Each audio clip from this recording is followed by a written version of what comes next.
Depuis plusieurs années, le nombre d'enfants en âge d'être scolarisés est en constante augmentation. Dans le cadre de la politique de non-remplacement d'un fonctionnaire sur deux, le gouvernement ferme massivement des classes et supprime des postes sans aucune considération pédagogique. Suite à une fermeture de classe dans son école, Monsieur Janin accueille cette année 34 élèves dans sa classe, soit 10 de plus que l'année dernière.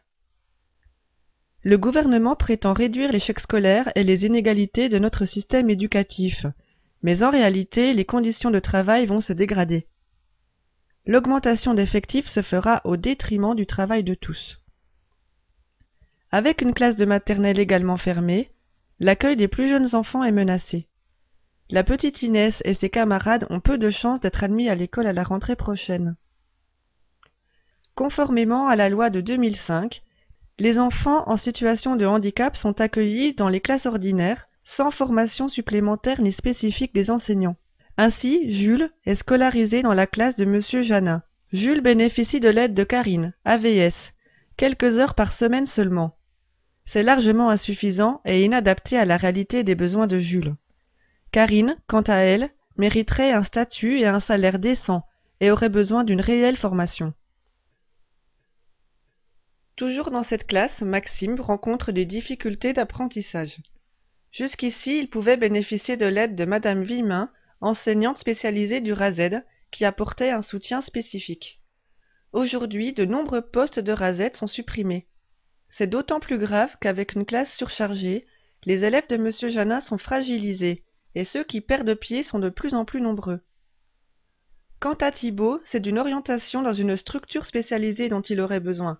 Une classe à effectif réduit, avec un enseignement adapté. Mais faute de place, il devra poursuivre sa scolarité en échec scolaire dans la classe de Monsieur Janin. Et si Monsieur Janin tombe malade, pour pallier le manque de remplaçants, l'administration recrute à sa place du personnel jetable, embauché de façon précaire. Il peut s'agir de retraités, comme Monsieur Philibert.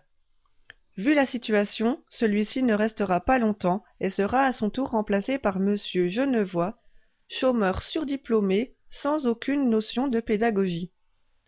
Dans ces conditions, les élèves sont privés d'enseignants qualifiés. Cela n'est pas sans conséquence sur les conditions d'apprentissage. Parents, enseignants, syndiqués ou non, se rassemblent en collectif pour empêcher la casse de l'école républicaine et laïque. Ils informent, alertent, manifestent, écrivent aux élus, font signer des pétitions.